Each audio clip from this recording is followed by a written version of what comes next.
তাহলে সেজদা করা একটা গুরুত্বপূর্ণ ইবাদত। সেজদা একটা সবচাইতে গুরুত্বপূর্ণ ইবাদত, কারণ সেজদার মাধ্যমে বান্দা আল্লাহ রাব্বুল আলামিনের একেবারে নিকটবর্তী হয়ে যান। সুবহানাল্লাহ। আকরাবু মা ইয়াকুনুল আবদু ইলা রাব্বিহি ওয়া হুয়া সাজিদুন। আল্লাহ রাসূল সাল্লাল্লাহু আলাইহি ওয়াসাল্লাম বলেন, কোন বান্দা যখন আল্লাহর নিকটে সেজদা করে, বান্দা আল্লাহর একেবারে নিকটবর্তী হয়ে যায়। সুবহানাল্লাহ। এরকম গুরুত্বপূর্ণ একটা ইবাদত, এটা আল্লাহ ছাড়া আর কাউকে করা যায় না। যখনই কোন ব্যক্তি আল্লাহ ছাড়া কাউকে একটা সেজদা করবে, এটার নাম হলো শিরক। আজকে দেখবেন বাংলার জমিনে কত জায়গায় লক্ষ লক্ষ নারী পুরুষ কবরের সামনে সেজদা করে, জীবিত মানুষকে সেজদা করে। এই সেজদা গুলো হলো শিরকি সেজদা, ঈমান হারানোর সেজদা, কুফরি সেজদা। এগুলো হলো ইবাদতের মালিকানা অন্য কাউকে বানানো। মান্নত করা একটা ইবাদত, এই মান্নত একমাত্র আল্লাহ রাব্বুল আলামিনের জন্য করতে হয়। আল্লাহ ছাড়া কারো জন্য মান্নত করলে এটা হয়ে যায় শিরক। জবাই করা একটা ইবাদত, এই জবাই করতে হয় একমাত্র আল্লাহর নামে। আল্লাহ ছাড়া অন্য কারো নামে পশু জবাই করলে এটা হয়ে যায় শিরক। কোন গণকের কাছে গিয়ে ভাগ্য গণনা করলেন, জিজ্ঞাসা করলেন যে ভাই আমার হাতটা একটু দেখেন তো কি অবস্থা। তারপরে আপনার রাশি গণনা করলেন যে আমার মেষ রাশি, তুলা রাশি, বৃশ্চিক রাশির কি অবস্থা একটু দেখেন তো। এটার নাম শিরক, কারণ আমার গায়েবের কোনো কিছুর মালিকানা আল্লাহ ছাড়া আর কেউ নাই।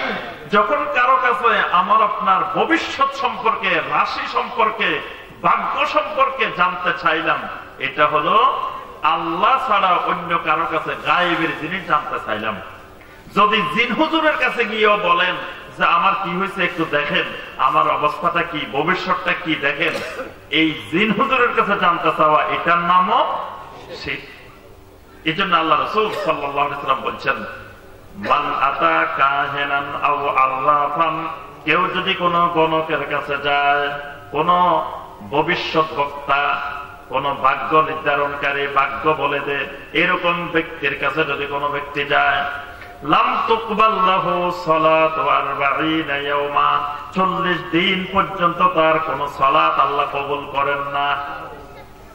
আর যদি ওই গণক বলে দেওয়ার পরে বিশ্বাস করে, ফাসাদ্দাকাহু বিমা ইয়াকুল, গণক যা বলল তা বিশ্বাস করে নিল, ফাকাদ কাফারা বিমা উনজিলা আলা মুহাম্মাদিন সাল্লাল্লাহু আলাইহি ওয়াসাল্লাম, তাহলে মুহাম্মদ সাল্লাল্লাহু আলাইহি ওয়াসাল্লাম যে দ্বীন নিয়ে আসছে সেই দ্বীনের প্রতি কুফরি করলো। তার ঈমান চলে যাবে, কুফরি করে ফেলছে যদি গণকের কথা বিশ্বাস করে। অলক্ষণে, কুলক্ষণে, শুভ লক্ষণ, ভালো লক্ষণ, এই জাতীয় জিনিসে বিশ্বাস করা, এটার নাম শিরক। এটাকে হাদিসের ভাষায় বলা হয় আত্মীয়ারা। তিয়ারাটা একটা শিরক, অর্থাৎ কোন জিনিসকে ভালো লক্ষণ, কুলক্ষণ, মঙ্গল, অমঙ্গল মনে করা হয়, এটার নামও শিরক। অনেক সময় মানুষ বলে আমার মেয়েটা খুব লক্ষ্মী, আমার ছেলেটা খুব লক্ষ্মী, আমার ছেলের বউটা খুব লক্ষ্মী, বলে না, এই গরুটা খুব লক্ষ্মী, ছাগলটা খুব লক্ষ্মী। মুসলিমের ঘরে ঘরে আজকে লক্ষ্মী ঢুকে গেছে। লক্ষ্মী থাকবে অমুসলিমের ঘরে, মুসলিমের ঘরে কোনোদিন লক্ষ্মী ঢুকে না। মুসলিমের ঘরে ঢুকে বরকত, মুসলিমের ঘরে ঢুকে কি বরকত। এই জন্য মুসলিম একজনের সাথে একজনের দেখা হইলে দোয়া করে, আসসালামু আলাইকুম ওয়া রাহমাতুল্লাহি ওয়া বারাকাতুহু, বারাকাতের দোয়া করে। এক মুসলিম আর এক মুসলিমকে দোয়া করে বরকতের, ওয়া বারাকাতুহু। একজন আরেকজনকে দোয়া করে বারাকাল্লাহু লানা ওয়া লাকুম, বারাকাল্লাহু ফিক।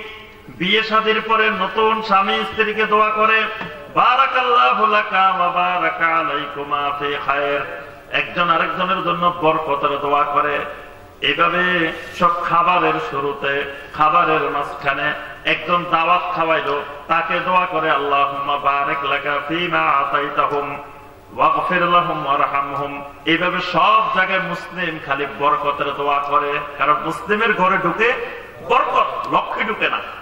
কিন্তু এখন দেখবেন মুসলিমের ঘরে ঘরে কি ঢুকে, লক্ষ্মী ঢুকে, অলক্ষ্মী ঢুকে।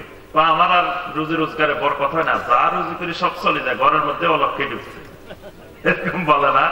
ঘরে এখন লক্ষ্মী নেই।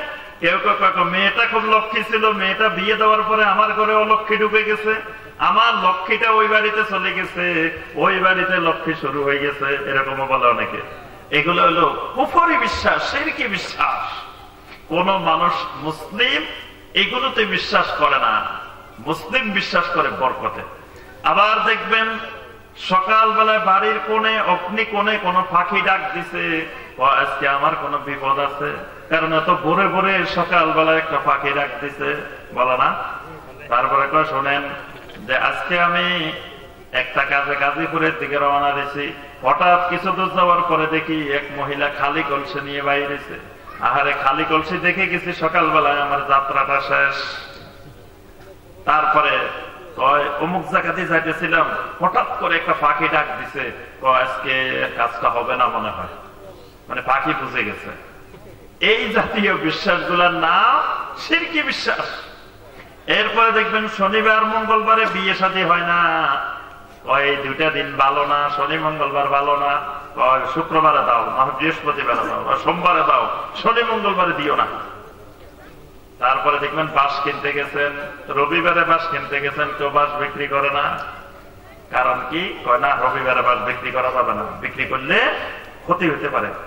সূর্য ডুবে গেছে, রাত হয়ে গেছে, টাকা পয়সার জন্য কারো বাড়িতে গেছেন, চাচি কয় না এখন রাত হয়ে গেছে, এখন আর টাকা পয়সা বের করা যাবে না ঘরের থেকে, এখন সন্ধ্যা হয়ে গেছে, সূর্য ডুবে গেছে, টাকা পয়সা ঘর থেকে আর বের করা যাবে না, বের করলে কি হবে? অলক্ষী লেগে যাবে, লক্ষ্মী চলে যাবে। সন্ধ্যার পরে ঘর ঝাড়ু দিছ, খবরদার ময়লাগুলা বাইরে ফেলাইও না, এগুলা ঘরের ভিতরে রাখে দাও, কারণ ঘরের ভিতরে না রাখলে ঘরের লক্ষ্মী চলে যেতে পারে, ঘরের ভিতরে রেখে দিতে হবে। সকালবেলা প্রথম কাস্টমার গেছে, খবরদার তাকে বাকি দেওয়া যাবে না। সারাদিন বাকি দিলে অসুবিধা নাই, কিন্তু প্রথমটা বাকি দেওয়া যাবে না, কারণ প্রথমটা বাকি দিলে অবস্থা খারাপ। এই বিশ্বাসটার নাম হলো শিরকি বিশ্বাস। এইগুলোই শিরক। আমাদের রন্ধ্রে রন্ধ্রে, ঘরে ঘরে এইভাবে শিরক ঢুকে গেছে। তারপরে দেখবেন রিয়ার শিরক, প্রত্যেকের ভিতরে রিয়ার শিরক ঢুকে আছে। মানুষকে দেখাইতে খুব পছন্দ করে, আল্লাহর ইবাদত যেটাই করে গোপনে করতে পারে না, যা করবে মানুষকে দেখানো লাগবে। যাই করুক, 10 টাকা দিবে, এটাও গোপনে দিতে পারে না, এটাও দেখায় দেখায় দিতে হবে। আবার যদি মাইকে, যদি ওয়াজ মাহফিলের মাইকে যদি ঘোষণা দেওয়া না হয়, তাহলে অবস্থা খারাপ। আমি কালকে 100 টাকা দিছি, আমার নাম কেন মাইকে ঘোষণা হলো না? আমি এক মাহফিলে গেছি, দেখি 10 টাকা আনি দে, তাও তার নাম ধরে ধরে বলা লাগবে। 10 টাকা দিতেছে মাহফিলে, সেই 10 টাকাও কোন লোকে দিছে নাম বলা লাগবে, নাম না বললে হবে না, সবাই জানতে হবে মাইকে। এগুলো হলো রিয়া। আমি আল্লাহ রাস্তায় কি দিব, এটা তো আমার আল্লাহ জানলে হলে, অন্যরা জানার দরকার থাকে, কিন্তু আমরা অন্যরা না জানলে দিতে পারি না। তারপরে দেখবেন নফল নামাজ পড়বে, সামান্য কিছু ইবাদত বন্দেগী করে, ওইটাও কত মানুষের সাথে বলে বেড়ায়, তো ভাই আমি রাতে 3টে উঠছি যে আর ঘুমাই নেই, বারবার খালি সারাদিন কয় সবাই। কারণ কি? উনি যে তাহাজ্জুদ পড়ে, খুব বুজুর্গ মানুষ, এটা তো সবাই বোঝানো লাগবে।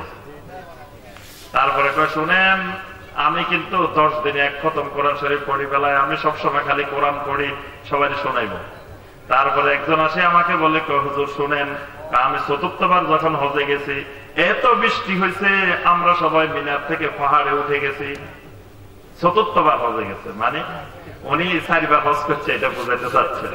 এই জন্য 4র্থবার উনি হজে গেছে, এটা বারবার সবাই ধরে ধরে বলে। এইভাবে প্রত্যেকটি ইবাদত, যাকাত দিবে, সাদাকা করবে, যে কোনো ইবাদত করবে, এইটা না বলে রাখতে পারে না। এইটাও এক ধরনের গোপন শিরক, এটাকে বলা হয় শিরকে খাফি, গোপন শিরক। এই শিরক আমাদের প্রত্যেকের ভিতরে কম বেশি ঢুকে আছে। মানুষ দেখলে একরকম, মানুষের অভ্যন্তরে গেলে আরেক রকম। যখন মসজিদে ঢুকি, প্যান্ট উপরের দিকে তুলে দিছি, মসজিদ থেকে বাইরে এলে আবার আগের মতো নামে গেছে। কি ব্যাপার ভাই? মসজিদে আল্লাহ ছিল, বাইরে মনে হয় আল্লাহ নাই। মসজিদে আল্লাহকে দেখানোর জন্য উপরে তুলে দিচ্ছে, মসজিদ থেকে বাইরে আবার নিচে নামে গেছে। কারণ এখন মানুষকে দেখাইতে হবে। মানুষ যদি উপরে তুলে রাখে, মানুষকে বইতে, এই ছেলে তো ভদ্রতা জানে না, এই ছেলে প্যান্টে এমন রাখছে কেন, মানুষ বিভিন্ন রকম মনে করতে পারে। এই জন্য মানুষ মনে করবে এই চিন্তা করে কিছু করা এটাও শিরকে খাফি, কারণ এটা মানুষকে দেখানোর জন্য। এইভাবে আমাদের প্রত্যেকের দেখবেন যে সমাজে, ঘরে, পরিবারে, রন্ধ্রে রন্ধ্রে শিরিক অনুপ্রবেশ করেছে। এই জন্য আমার ভাইয়েরা এবং বোনেরা, শিরিক থেকে সতর্ক হতে হবে। শিরিক করলে অসুবিধা কি? 4-5টা অসুবিধা সংক্ষেপে বলি। 1 নম্বর অসুবিধা, শিরকের দ্বারা আল্লাহ রাব্বুল আলামিন আমার সব আমলগুলো নষ্ট করে দেন। শিরকের দ্বারা সব আমল বরবাদ। সূরা জুমারের 65 নম্বর আয়াতে আল্লাহ পাক স্পষ্ট করে বলছেন, ওয়ালাকাদ উহিয়া ইলাইকা ওয়া ইলাল্লাযীনা মিন ক্বাবলিকা লাইন আশরাকতা লায়াহবাতান্না আমালুক। বান্দা, তুমি যদি শিরিক করো, সব নবীদেরকে ওহী করে আল্লাহ বলে দিবেন তোমার সব আমলগুলো নষ্ট হয়ে যাবে। নাউযুবিল্লাহ। শিরকের দ্বারা সব আমল বরবাদ। 2 নম্বর ক্ষতি, শিরকের দ্বারা আল্লাহ রাব্বুল আলামিন আল্লাহর জান্নাতকে আল্লাহ হারাম করে দেন। আল্লাহ রাব্বুল আলামিন শিরককারীকে আল্লাহ জান্নাত দেন না। 3 নম্বর ক্ষতি, আল্লাহ রাব্বুল আলামিন শিরক নিয়ে কবরে গেলে সব গুনাহ আল্লাহ পাক ইচ্ছা করলে মাফ করতে পারেন, কিন্তু শিরকের গুনাহ আল্লাহ রাব্বুল আলামিন ক্ষমা করবেন না। 4 নম্বর ক্ষতি, শিরক করার দ্বারা আল্লাহ রাব্বুল আলামিন মুসলিমদের উপর থেকে আল্লাহর নিরাপত্তা তুলে নেন। যখন বান্দা শিরিক যত বেশি করবে, বান্দা পৃথিবীতে ইহুদি, নাসারা, মুশরিকিনদের দ্বারা তত বেশি মার খাবে। আল্লাহ পাক সূরা আল আনআমের 82 নম্বর আয়াতে স্পষ্ট করে বলছেন, যতদিন বান্দা শিরিক করবে না, শিরিক মুক্ত তাওহীদি ঈমানের অধিকারী থাকবে, ততদিন জমিনে আল্লাহ পাক ওই বান্দাদেরকে আল্লাহ নিরাপত্তা দিবেন। কিন্তু যখন বান্দা শিরক করা শুরু করবে, আল্লাহর নিরাপত্তা আল্লাহ তুলে নেবেন। তখন পৃথিবীতে নির্যাতিত, লাঞ্ছিত হবে মুসলিমেরা। যতদিন পৃথিবীতে মুসলিম শিরিক মুক্ত ছিল, ততদিন মুসলিমদের ভয়ে সারা পৃথিবীর মানুষ থরথর করে কাঁপত। নবী সাল্লাল্লাহু আলাইহি ওয়াসাল্লাম বলেন, আমি থাকি মদিনায়, অথচ কত দূরে, হাজার হাজার মাইল দূরে সেই রোম, সিরিয়া, সেই পারস্য, ওসব দেশের নেতারা আমার ভয়ে থরথর করে কাঁপে। আল্লাহু আকবার। আমার ওরকম কোন সৈন্য, অস্ত্র শস্ত্র কিছু তেমন নাই। আমি থাকি মদিনায়, আর তারা থাকে হাজার হাজার মাইল দূরে। তারা কত শক্তিশালী, কিন্তু সবসময় আমার ভয়ে থাকে। কারণ যখন বান্দা তাওহীদের উপরে থাকে, শিরিক মুক্ত থাকে, তখন আল্লাহ পাক কাফেরদের অন্তরে ভয় সৃষ্টি করে দেয়। কিন্তু যখন বান্দা শিরিক করা শুরু করে, কাফেররা তাদেরকে ভয় করে না। এই জন্য শিরিক করলে বান্দার থেকে আল্লাহর নিরাপত্তা উঠে যায়। শিরিক করার দ্বারা বান্দার যত শক্তি তত দুর্বল হয়ে যায়, তাওহীদ যত মজবুত হয়, বান্দার ঈমানী শক্তি, শারীরিক শক্তি, সব ধরনের নৈতিক শক্তি বান্দার মধ্যে বিদ্যমান থাকে। এই জন্য আমাদেরকে সবসময় শিরিক থেকে দূরে থাকতে হবে, শিরিক মুক্ত ঈমানের অধিকারী হইতে হবে। আল্লাহ পাক আমাদেরকে তৌফিক দান করুন। আমার ভাইরা, আমার বোনেরা, আর একটু আলোচনা করবো আমরা বিদআতের উপর। বিদআতটা হলো ইবাদতের রূপে, মানে ভালো মনে করে সওয়াবের উদ্দেশ্যে নতুন নতুন যে সকল ইবাদত বানানো হয়, এগুলোর নাম হলো বিদআত। বিদআতটা খারাপ কোনো জিনিস না, মানে বাহ্যিক ভাবে দেখতে বিদআতটা খারাপ জিনিস না। বাহ্যিক ভাবে দেখতে খুব ভালো জিনিস, চমৎকার জিনিস, সুন্দর জিনিস। বরং মূল জিনিসের চাইতেও বাহ্যিক ভাবে দেখতে বিদআতটা অনেক সুন্দর মনে হয়, চাকচিক্যময় মনে হয়। দেখবেন স্বর্ণ যেগুলো খাঁটি, এগুলো দেখতে এত চকচক করে না। যেগুলো ভেজাল, ভেজাল আছে না, দেখবেন স্বর্ণের মতো করে করে বানায়, এইগুলো দেখতে চকচক করতেছে, মনে হয় যে এগুলো অনেক ভালো, দেখতে মনে হয় যে অনেক ভালো। কিন্তু দেখবেন বাড়িতে নিলে 1 মাস পরে এগুলোর রং তো উঠে আর কিছু থাকে না, আছে না এরকম? বেদাতটা হলো এমন, বাহ্যিক ভাবে দেখতে অনেক সুন্দর মনে হয়, কিন্তু আসলে এগুলো সুন্দর নয়। এখন বেদাত চিনবো কিভাবে? বেদাত চিনার কয়েকটা পদ্ধতি শুনে রাখি আমরা, তাহলে বুঝবো যে এগুলো বেদাত। 1 নম্বর বিষয় হলো, বেদাতটা হবে নতুন জিনিস। বেদাত হবে নতুন। নতুন মানে কিরকম নতুন? আল্লাহ রাসূল সাল্লাল্লাহু আলাইহি ওয়াসাল্লাম ইবাদতের, পুরাতন ইবাদতের একটা সীমানা ঠিক করে দিচ্ছেন। এই সীমানার পরে যত ইবাদত বানানো হবে এগুলা সব নতুন। পুরাতনের সীমানা কতটুকু? আল্লাহ রাসূল সাল্লাল্লাহু আলাইহি ওয়াসাল্লামের একটা প্রসিদ্ধ হাদিস আছে, ইরবাদ ইবনে সারিয়া রাদিয়াল্লাহু তাআলা আনহু হাদিসটা বর্ণনা করছেন, অনেক লম্বা হাদিস। এই হাদিসের মধ্যে আল্লাহ রাসূল সাল্লাল্লাহু আলাইহি ওয়াসাল্লাম বলছেন, আলাইকুম বিসুন্নতি ওয়া সুন্নাতিল খুলাফাইর রাশিদিন আল মাহদিয়্যিন। আল্লাহ রাসূল সাল্লাল্লাহু আলাইহি ওয়াসাল্লাম বলেন, কিয়ামতের আগে আমার উম্মতের সামনে অসংখ্য বেদাত প্রকাশ পাবে, আমি নবীর সুন্নতের সাথে অসংখ্য ইখতিলাফ দেখা দিবে। তখন তোমাদের কর্তব্য, যদি হকের উপরে থাকতে চাও, ঈমান নিয়ে আমল নিয়ে বাঁচতে চাও, তাহলে তোমাদের কর্তব্য হলো তোমরা আমি নবীর সুন্নত আর আমার সাহাবীদের খোলাফায়ে রাশিদিনদের সুন্নত শক্ত করে মারির দাঁত দিয়ে কামড়ায় ধরে রাখবে। সুবহানাল্লাহ। তখন এমন একটা পরিস্থিতি তৈরি হবে, আমার সুন্নত যদি হাতের মধ্যে রাখো, তোমাদের হাত থেকে টেনে তোমাদের থেকে সুন্নত নিয়ে যাবে, তোমরা সুন্নত ধরে রাখতে পারবে না।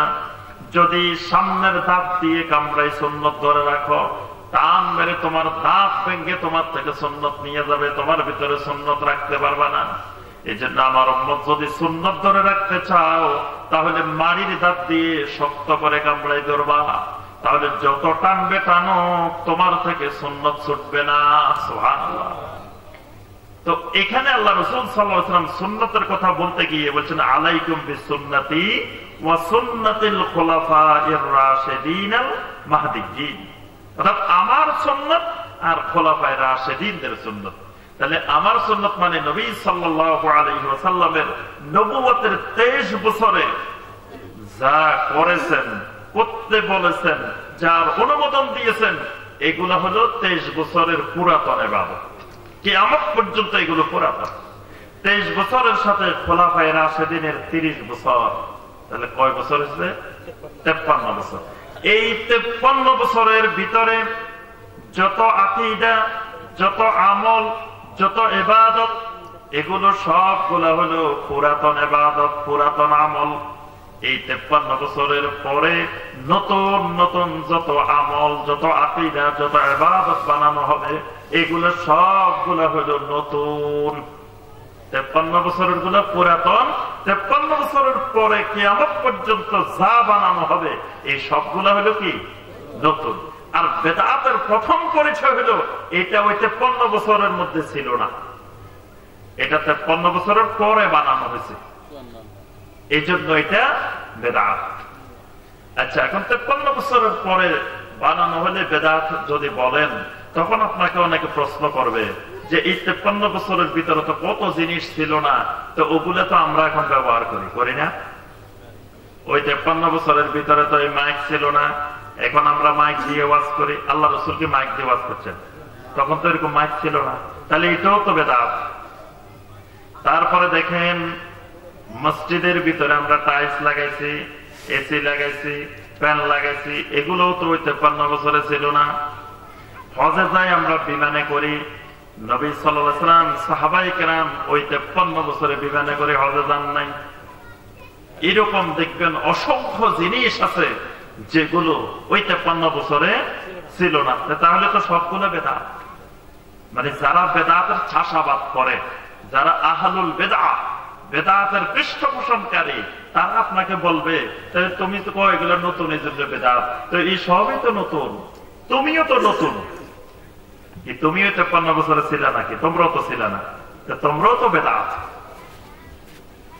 তখন দ্বিতীয় বিষয়ের জন্য জানতে হবে যে বেদাতটা হবে ফিদ্দীন।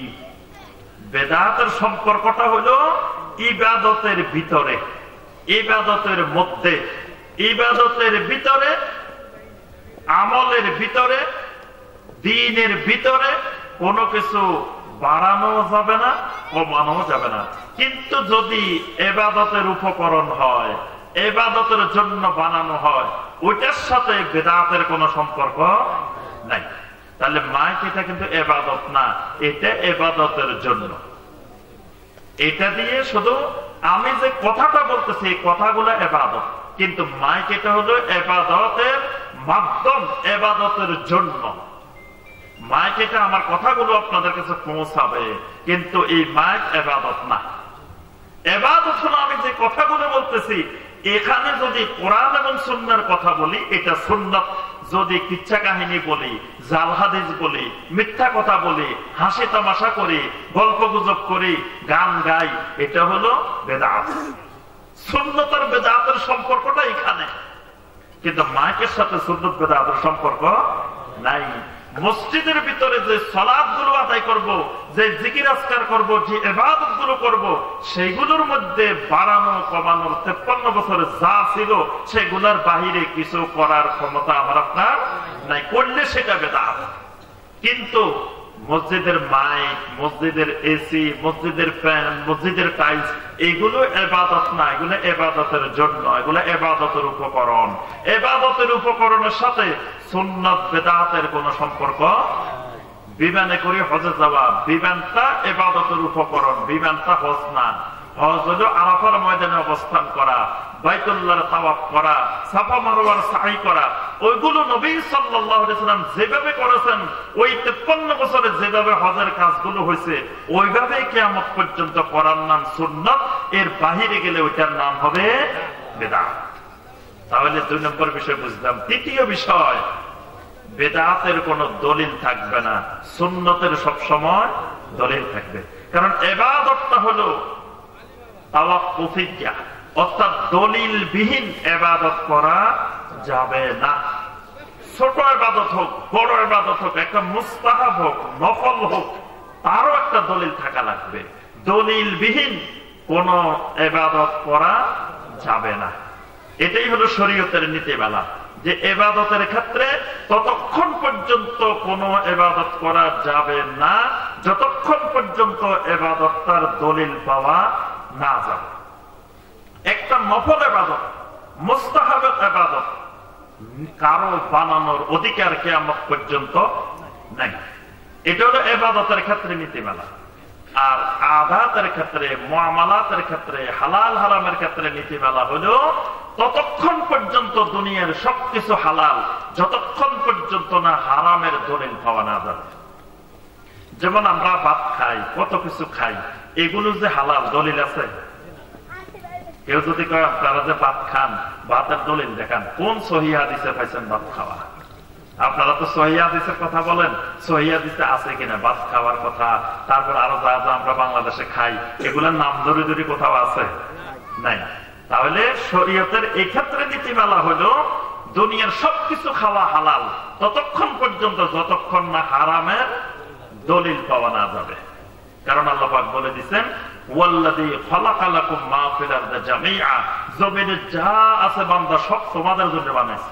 সুবহানাল্লাহ। তাহলে সব আমাদের, আমরা সব খাবো, করব, ব্যবহার করব, কিন্তু যেটা ব্যবহার করা যাবে না, খাওয়া যাবে না, করা যাবে না, ওইটা আল্লাহ পাক স্পষ্ট নিষেধ করে দিয়েছেন, আল্লাহ রাসূল সাল্লাল্লাহু আলাইহি ওয়াসাল্লাম স্পষ্ট নিষেধ করেছেন।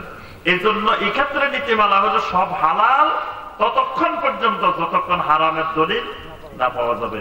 ইবাদতের ক্ষেত্রে নীতিমালা হলো কোন ইবাদত ততক্ষণ করা যাবে না যতক্ষণ ওই ইবাদতের পক্ষে দলিল না পাওয়া যাবে। কিন্তু যেটা বেদাত, সেটার কোনো দলিল পাওয়া যাবে না। দলিল যদি থাকে সেটা বেদাত হবে না, সেটা হয়ে যাবে কি সুন্নাত। এই জন্য আমি সব জায়গায় উদাহরণ দিই যে সামনে একটা সুন্দর বাড়ি, আমি আপনাদেরকে ঘোষণা দিলাম যে ভাই শুনেন, সম্মানিত ভাই বোনেরা, বাড়ি এটা কিন্তু আমার না। এখন আপনারা বললেন যে বাড়ি এটা যে আপনার না, আপনি একটু দলিলটা, কবলাটা, খতিয়ানটা একটু দেখাই যান। তা আমার কাছে এই বাড়ির কোন দলিল, কবলা, খতিয়ান কিছু আছে? কিছুই নেই। তাহলে তো আমি দেখাইতে পারবো না। বাড়ি এটা যিনি মালিক, তার কাছে দলিল, কবলা, খতিয়ান সব আছে, উনি আপনাকে সব দেখাইতে পারবেন। তাহলে বেদাত যেটা হবে এটার কোন দলিল থাকবে না, সুন্নাত যেটা হবে সেটার দলিল থাকবে। এই জন্য যিনি বলবেন ভাই এটা সুন্নাত, দলিলটা উনি দেখাবেন।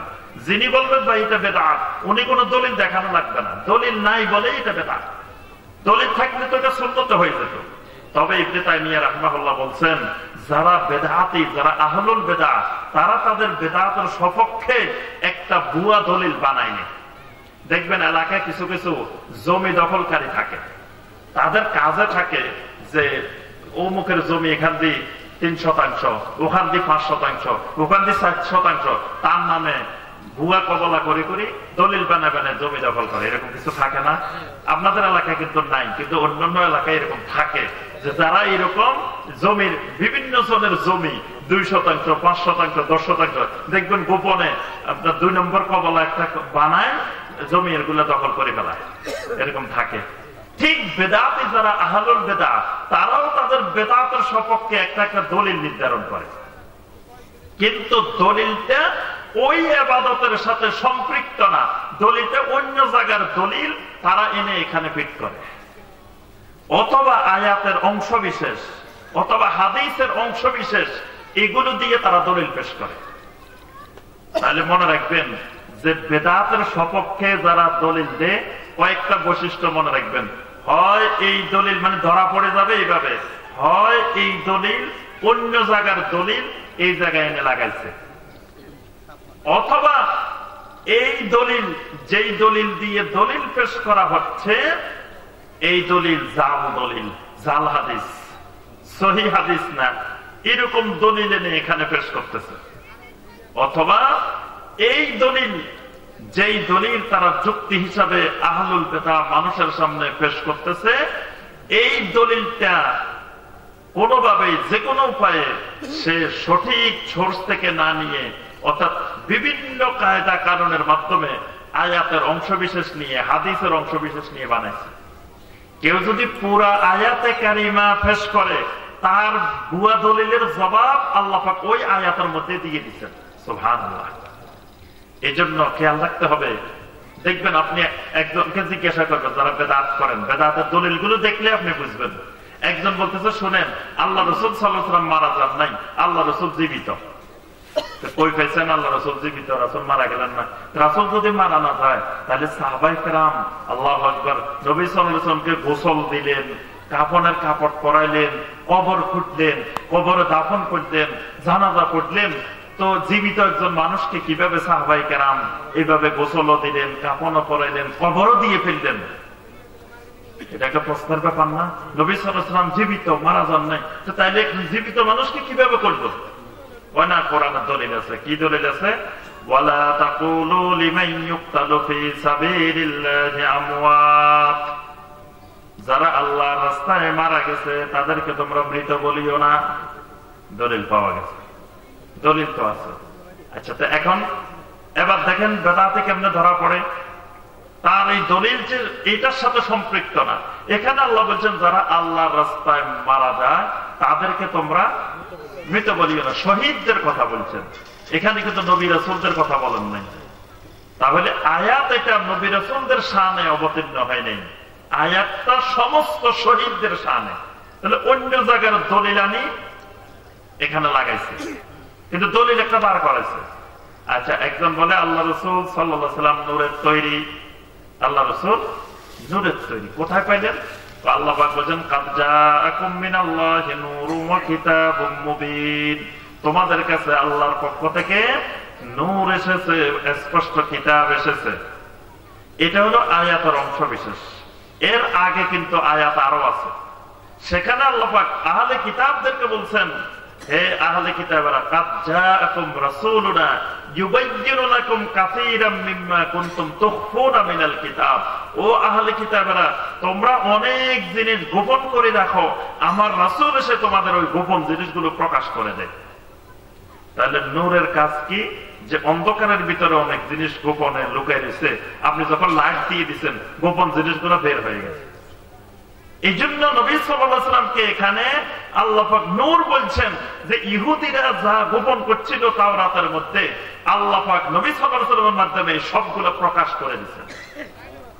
আল্লাহ রাব্বুল আলামিন নবী সাল্লাল্লাহু আলাইহি ওয়াসাল্লামকে হেদায়েতের নূর দান করতেন।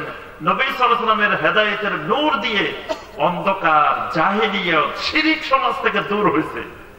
তাহলে আয়াত পুরাটা যদি পড়ে তাহলে এখানে নবী সাল্লাল্লাহু আলাইহি ওয়াসাল্লাম নূরের তৈরি, এটার কোন দূরতম কথাও আয়াতের ভিতরে নাই। অর্থাৎ এই জন্য তারা পুরো আয়াত দলিল পেশ করে না, অংশ বিশেষ দলিল পেশ করে। আচ্ছা, এরপরে বলে যে আল্লাহ সব জায়গায় বিরাজমান। আল্লাহ সবার সাথে থাকে। দলিল কি? আল্লাহ পাক মুসা আর হারুনকে বলছে যে লা তাখাফা ইন্নী মাআকুমা, যে হে মুসা হারুন তোমরা ভয় করিও না, আমি তোমাদের সাথে আছি। তাহলে আল্লাহ সাথে আছে, দলিল পাওয়া গেছে, আল্লাহ সব জায়গায় আছেন। এই আয়াতের মধ্যে সাথে আরেকটি অংশ আছে। আল্লাহ পাক বলছেন আসমাউ ওয়া আরা, আল্লাহ পাক বলছেন আমি তোমাদের সাথে আছি, আমি সবকিছু দেখতেছি শুনতেছি। তাহলে ওই যে অংশ বিশেষ দলিল দিছে, পুরাটা দিলে তার দলিলের জবাব এখানেই আছে। আল্লাহ বলছেন আমি সাথে আছি মানে আমি তোমার সবকিছু শুনতেছি, সবকিছু দেখতেছি। আল্লাহর শোনা দেখা সব জায়গায় বিরাজমান। এইভাবে প্রত্যেকটা আয়াত অথবা প্রত্যেকটা হাদিস দেখলে দেখবেন যে যিনি বেদাতের সপক্ষে দলিল দেন উনি আয়াতের বা হাদিসের অংশ বিশেষ পুরা দলিল দেন না, অথবা অন্য জায়গার দলিল। যেমন ধরেন আল্লাহ রাসূল সাল্লাল্লাহু আলাইহি ওয়াসাল্লাম মাঝে মাঝে দোয়া করার সময় হাত তুলছেন না? আল্লাহ রাসূল সাল্লাল্লাহু আলাইহি ওয়াসাল্লাম খুতবার মধ্যে বৃষ্টির জন্য দোয়া করতেছিলেন, হাত তুলছেন। নবী সাল্লাল্লাহু আলাইহি ওয়াসাল্লাম বদরের ময়দানে সাহাবীদেরকে নিয়ে আল্লাহর কাছে দোয়া করছেন, হাত তুলছেন, হাত তুলে দোয়া করছেন। এরকম আর কোন কোন জায়গায় হাত তুলে দোয়া করছেন। আবার কোন কোন জায়গায় নবী সাল্লাল্লাহু আলাইহি ওয়াসাল্লাম দোয়া করছেন, হাত তোলেন নাই, হাত তোলা ছাড়া করছেন। এরকম অনেক জায়গায় আছে না? এখন যদি আমি যেই জায়গায় তোলার দলিল পাওয়া গেছে ওইটাকে আমি যদি সব জায়গায় ফিট করার চেষ্টা করি যে আল্লাহ রাসূল সাল্লাল্লাহু আলাইহি ওয়াসাল্লাম তো তুলছেন, বদরে তুলছেন, খুতবার বৃষ্টির দোয়ার মধ্যে তুলছেন, তখন দেখা যাবে আপনি ওই সুন্নতকে সেখানে পরিবর্তন করে বেদাতে রূপান্তর করে দিবেন। কারণ ওই জায়গার কোন দলিল নেই তুলছেন, কিন্তু আপনি অন্য জায়গার একটা দলিলকে এনে ওই জায়গায় ফিট করতেছেন। কিন্তু সুন্নত হইতে হলে দলিলটা লাগবে ওই জায়গার দলিল। এখন যদি ধরেন আমি মসজিদে ঢুকার সময় দোয়া পড়ি না, মসজিদ থেকে বের হওয়ার সময় দোয়া পড়ি, ঘরে ঢুকতে দোয়া পড়ি, ঘর থেকে বের হইতে দোয়া পড়ি, গাড়িতে উঠতে দোয়া পড়ি, গাড়ি থেকে নামতে দোয়া পড়ি, পোশাক পরার সময় দোয়া পড়ি, পোশাক খোলার সময় দোয়া পড়ি, সারাদিনে তো দোয়া পড়ি। এখন সব দোয়ার মধ্যে যদি হাত তোলা শুরু করি, যদি মসজিদে ঢুকার দোয়ার মধ্যে হাত তুলি, মসজিদ থেকে বের হওয়ার সময় হাত তুলি, ঘরে ঢুকার সময় হাত তুলে দোয়া করি, ঘর থেকে বের হওয়ার সময় হাত তুলে দোয়া করি, টয়লেটে ঢুকার সময় হাত তুলে দোয়া করি, টয়লেট থেকে বের হওয়ার সময় হাত তুলে দোয়া করি, এটা সুন্নত হবে না বেদাত হবে? বেদাত হবে। কারণ নবী সাল্লাল্লাহু আলাইহি ওয়াসাল্লাম যেখানে তুলেছেন সেখানে তোলার নাম সুন্নত, যেখানে তোলেন নাই সেখানে না তোলার নাম সুন্নত। এটা আবার অনেকে বুঝতে চায় না, কমিয়া তুললে অসুবিধা কি? 5 ওয়াক্ত নামাজের আযান দেওয়া কি? 5 ওয়াক্ত নামাজে আযান দিই না আমরা? 5 ওয়াক্ত সালাতের আযান দেওয়াটা সুন্নাত। কিন্তু ঈদের নামাজ, জানাজার নামাজ এগুলোতে আমরা আযান দিই। তো আযান দিলে অসুবিধা কি? আযানে কি গুনাহ হয়? আযান দিলে তো খালি সওয়াব। কি ফজিলত আযানের! মুয়াজ্জিনদের জন্য আল্লাহ রাসূল সাল্লাল্লাহু আলাইহি ওয়াসাল্লাম সরাসরি দোয়া করতেন, আল্লাহুম্মা গফিরিল মুআজ্জিরিন, আয় আল্লাহ আপনি মুয়াজ্জিনদেরকে মাফ করে দেন। সুবহানাল্লাহ। এখন একজনে কয় ভাই সারা বছর চাকরি বাকরি করে ব্যবসা বাণিজ্য করে সময় পাই না আযান দেওয়ার, ঈদের দিন খালি পড়ে দিচ্ছে, মাইকও খালি, কেউ আযান দেয় না, মুয়াজ্জিনও নাই, সুন্দর করে সুললিত করতে উনি আযান দিয়ে দিচ্ছে। কি ফজিলত পাবে না গুনাহ হবে? গুনাহ হবে, বিদআত করছে উনি। তাহলে 5 ওয়াক্ত নামাজে আযান দেওয়ার নাম সুন্নাত, ওই জায়গায় ঈদের নামাজে, জানাজার নামাজে আযান না দেওয়ার নাম সুন্নাত। আর ওই জায়গায় যদি আযান দিয়ে দেওয়া হয় ওইটার নাম হলো বিদআত। ঠিক একইভাবে দরুদ পড়া সুন্নাত। নবী সাল্লাল্লাহু আলাইহি ওয়াসাল্লামের মিলাদের আলোচনা করা সুন্নাত। কিন্তু কবিতা পাঠ করে করে, গজল গেয়ে গেয়ে, গান গেয়ে গেয়ে সেটাকে দরুদ বানানোর নাম বিদআত। আমার কথা কি বুঝে আসছে? দরুদের ব্যাপারে কোরআন হাদিসের অসংখ্য দলিল। আল্লাহ পাক সরাসরি নির্দেশ দিয়েছেন, ইয়া আইয়ুহাল্লাযীনা আমানু সাল্লু আলাইহি ওয়া সাল্লিমু তাসলিমা। হে ঈমানদারগণ, আমার নবীর উপরে দরুদ পেশ করো, সালাম পেশ করো। তাহলে দরুদ আর সালাম পেশ করা ইবাদত।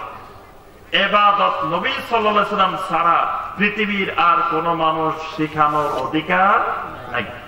তাহলে দরুদ কেমনে পড়তে হবে এটা নবী সাল্লাল্লাহু আলাইহি ওয়াসাল্লাম শিখাই গেছেন না? ওই পদ্ধতিতে কিয়ামত পর্যন্ত সুন্নাত, যেই পদ্ধতিতে নবী সাল্লাল্লাহু আলাইহি ওয়াসাল্লাম শিখাই গেছেন। এই পদ্ধতির বাহিরে গিয়ে যদি আমি নতুন নতুন পদ্ধতিতে দরুদ পড়ি ওইটার নাম বিদআত। আমাদের দেশে মিলাদের নামে যেগুলো পড়া হয় এগুলো হলো বিভিন্ন কবির কবিতা, গান, গজল। এগুলো দরুদ না, মিলাদ না।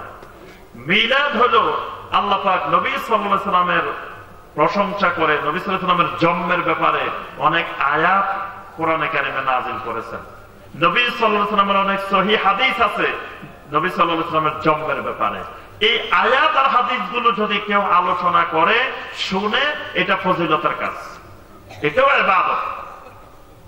কিন্তু মিলাদের নামে আমাদের দেশে যেটা চলে, এখানে নবী সাল্লাল্লাহু আলাইহি সাল্লামের মিলাদ প্রসঙ্গে যে আয়াত এসেছে, কোন আয়াতের আলোচনা থাকে না, নবী সাল্লাল্লাহু আলাইহি সাল্লামের সহিহ কোনো হাদিস থাকে না। এখানে থাকে শেখ সাদির কবিতা, অমুক বুজুর্গের কবিতা, অমুকের কবিতা, বিভিন্ন জনের কবিতা, গান, গজল মিলেই সেটাকে একটা ইবাদতের রূপ দেওয়া হয়েছে। কবিতা কোনদিন কিয়ামত পর্যন্ত ইবাদত হইতে, কবিতা আমিও হতে পারি, আপনিও হতে পারেন। কবিতা আপনিও বানাইতে পারেন, আমিও বানাইতে পারি। কবিতা বানানোর জন্য কোনো শর্ত নাই, যে কেউ কবি হতে পারে, যে কেউ বানাইতে পারে।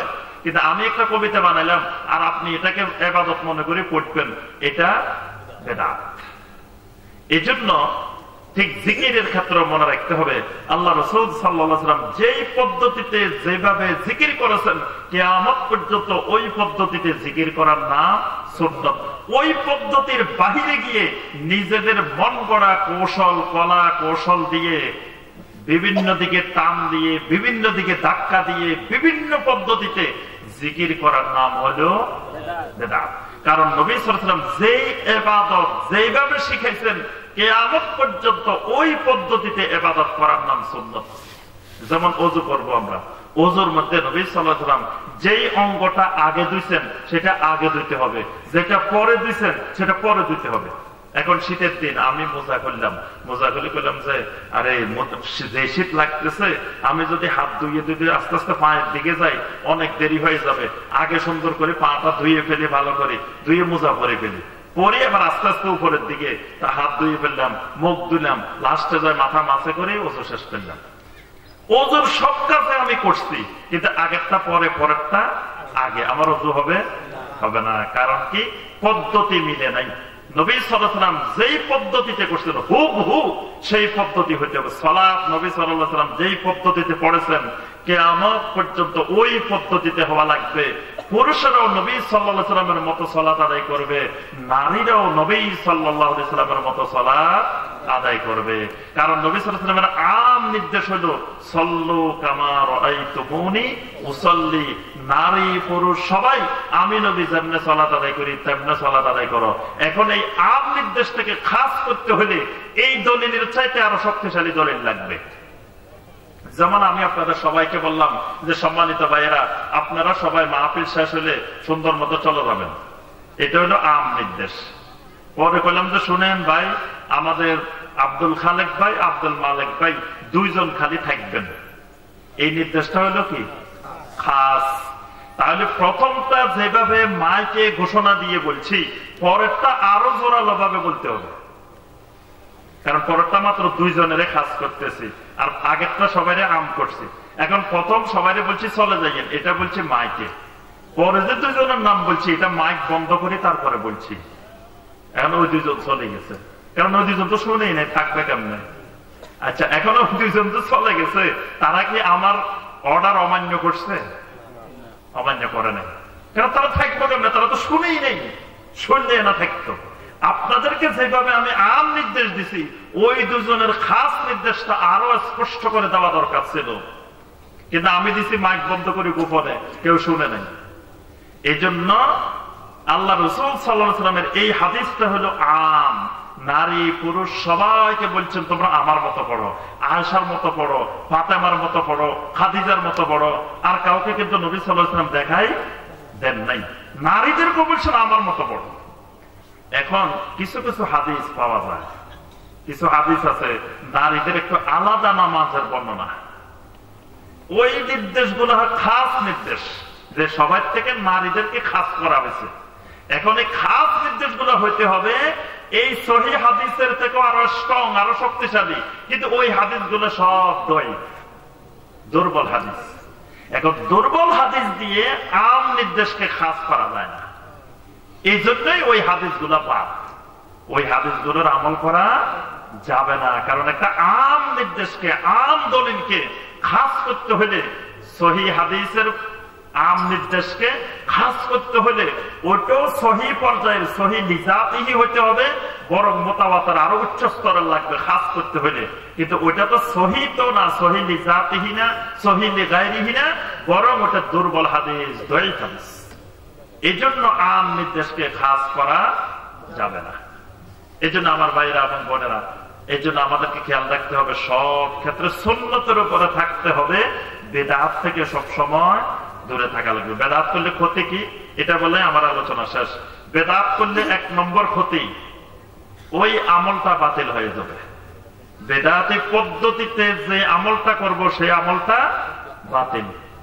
2 নম্বর ক্ষতি, বেদাতকারী ব্যক্তি নবী সাল্লাল্লাহু আলাইহি ওয়াসাল্লামের হাউজে কাউসারের পানি পান করতে পারবে না। নবী সাল্লাল্লাহু আলাইহি ওয়াসাল্লামকে যখন বলা হবে ইন্নাকা লা তাদরি মা আহাদাসু বা'দাক, আপনি জানেন না এরা আপনার ওফাতের পরে নতুন নতুন ইবাদত বানাইছে, আকীদা বানাইছে, নবী সাল্লাল্লাহু আলাইহি ওয়াসাল্লাম বললেন সুহকান সুহকান, দূর হয়ে যাও, দূর হয়ে যাও, এদিকে আসা যাবে না।